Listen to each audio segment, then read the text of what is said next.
Hi everyone, welcome to my another video. अनि आजको video चाहिँ के हो भन्दाखेरि चाहिँ तपाईहरुलाई म आज देखाउने वाला छु कि म मेरो डे अफमा म के गर्छु भनेर है। सो मेरो भिडियोलाई अन्तिमसम्म हेर्दिनुस् होला है। अन्तखेरि मेरो स्टार्ट चाहिँ म उठे बिहान तपाईको अराउन्ड 2:30 मा उठेको। बिहान भन्दा पनि तपाईको आफ्टरनुन 2:30 मा, किन भन्दाखेरि म ड्युटीबाट बिहानको 1:30 मा त आको। अनि सुत्दा ओर्दा तपाईको 4:30 भइसकेको थियो हैन। त्यही भनेर है, किनभने म फेरि जब छुट्टी हुन्छ भोलिपल्ट म आजै म रुम सफा गर्ने हैन, लुगा धुने कामहरु सबै म आजै गर्छु क्या। म छुट्टीको दिन चाहिँ मलाई त्यो यस्तो कामहरु के गर्नु मन पर्दैन नि त, त्यही भनेर है। सो नुहाइदा गरिसके त्यहाँको पूजा गर्छु म है। मेरो स्टार्ट हैन चाहिँ म पूजा गरे मैले हैन, पूजा गर्छु म सधैँ पूजा गर्छु। म खाली आज मात्र गरेको भनेको म सधैँ नै पूजा गर्छु। पूजा त गर्नुपर्छ नि त हैन, भगवानलाई धन्यवाद दिनुपर्छ। जे जति छौ सबै भगवान कृपाले गर्दा हो नि त हैन, त्यो चाहिँ बिर्सिनु हुँदैन है। अन्तखेरि पूजा गर्दाखेरि अब राम्रोसँग मनले पूजा गर्नुपर्छ हैन भन्छ है, त्यही भनेर हैन। तर मलाई त्यस्तो मजाले चाहिँ आउँदैन हैन, किनभने म तामाङ हो नि त, तर म छेत्रीसँग बिहा भएको, त्यही भनेर मलाई त्यस्तो डरलाग्दो राम्रोसँग के आउँदैन। तर म जति जान्दैछु जे गर्दैछु म त्यति चाहिँ म गर्छु है, पूजा गर्छु हैन।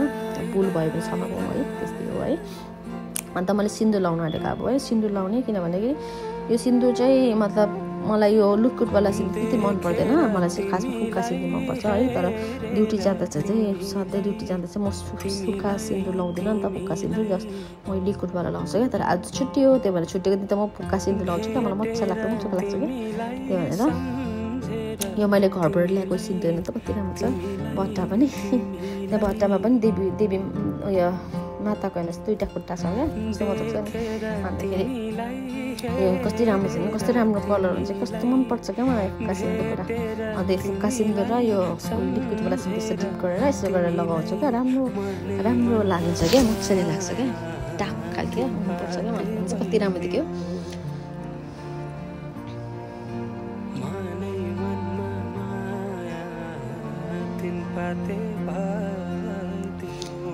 लक्क लगाइसकेँ। अब स्किन केयर गरेर लागौँ है।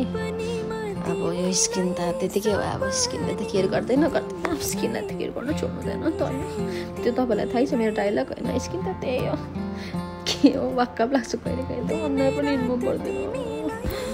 अन्तखेरि पहिला सिरम लगाएँ, स्किनमा क्रिम के लगाएँ, मैले स्किन केयर गरेँ है, स्टेप बाई स्टेप होइन।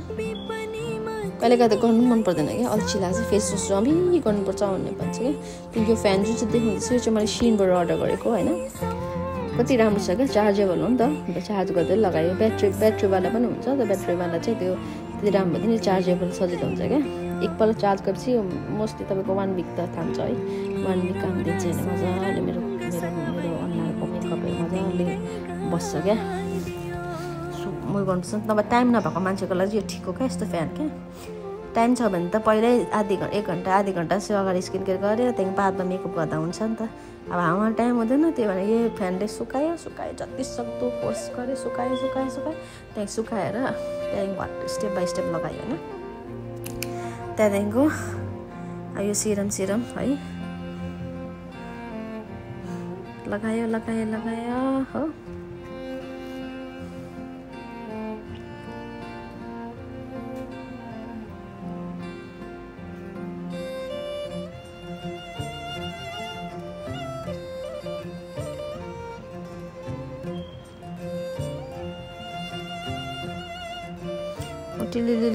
टल्किनु चाहिँ अब लास्टमा हेर्नुहोस् ल। सनस्क्रिन टन्न लगाएँ, सनस्क्रिन पुरा लाउँछु नि त म, तपाईँलाई थाहै छ कुरा है। सनस्क्रिन चाहिँ पुरा लाउँछु, के भन्छ मेरो अनुहार चाहिँ टिलिलिलिले टल्क्यो। यो पुरा टल्किन्छ क्या सनस्क्रिन, किनभने यो ओइल बेस्ड सनस्क्रिन हो क्या, त्यही भनेर टल्किन्छ पुरा। अन्त म चाहिँ अब कहाँ गएको होला अब भन्नुहोस् त। म चाहिँ गएको मेरो साथीकोमा है, यस्तो बाहिर कस्तो दामी वेदर भइरहेछ अहिले चाहिँ घाम उयो भइरहेछ क्या, त्यही भएर दामी भइरहेछ। जाडो पनि गरम पनि छैन क्या, बाहिर अलिक चिसो भइरहेको थियो, मजाको भइरहेछ क्या बाहिर हेर्नुहोस् त हो। अब म तपाईँ एउटा जग्गा लान्छु ल, हेर्नुहोस् ल हेर्नुहोस् है। स्विमिङ पुल हेर्नुहोस् त, हाम्रो स्विमिङ पुल पनि छ, हाम्रो स्विमिङ पुल छ कि 2टा स्विमिङ पुल छ। तर यो चाहिँ तपाईँको पुरा गहिरो छ, मलाई डर लाग्छ यो जग्गामा चाहिँ। मलाई उतापट्टि अर्को स्विमिङ पुलमा चाहिँ उयो छ क्या तपाईँको, त्यहाँ चाहिँ हामी कस्तो खेल्नु सक्छ होइन। त्यही भएर आज यसकोमा आएको। अन्त अब स्टार्ट भयो खाना पकाउनु, राइस पर्ने पहिला भन्ने सोच्यो अन्त यो जुन चाहिँ पानी दिनुहुन्छ यो चाहिँ अहिले गुन्द्रुकमा हाल्दैछु क्या मिठो हुन्छ है अन्त म चाहिँ यहाँ मासु काट्दैछु मासु पनि काट्छु नि म है यो तपाईँको यहाँ आएर तपाईँको बुचरी पनि काम गर्ने पनि भइसक्यो सबै काटिदिन्छु म आजकल एक्सेप्ट मान्छे बाइक होइन अन्त यो आलु भुटेको है आलु चाहिँ हामी सादा भुट्ने भनेको होइन सादा भुट्ने जस्ट फ्राई मात्रै गर्ने हल्का होइन अलिकति नुन सुन हाल्यो होइन हाल्ने अन्त हाम्रो मासु पाक्दैछ मासुलाई पहिला टक फ्राई गर्ने है अन्त हेर्नुहोस् त पाक्नु आँटेपछि टक्कै टमाटो यसरी हालिदिने अन्त हाम्रो राइस कस्तो दामी भएछ अब राइसमा चाहिँ ठक्कै यसरी घिउ हाल्नुपर्छ है घिउ टक्कै हाल्ने अन्त आजको इम्पोर्टेन्ट डिस है मोस्ट इम्पोर्टेन्ट है यो चाहिँ भेरी भेरी है के हो भन्दा छेरी चाहिँ यसमा यो चाहिँ हाम्रो इम्पोर्टेन्ट डिस है के हो भन्नुहोस् तपाईँलाई थाहा छ यो सबैलाई थाहा छ है थाहा भएको कुरा हो यो चाहिँ हो तपाईँको गुन्द्रुक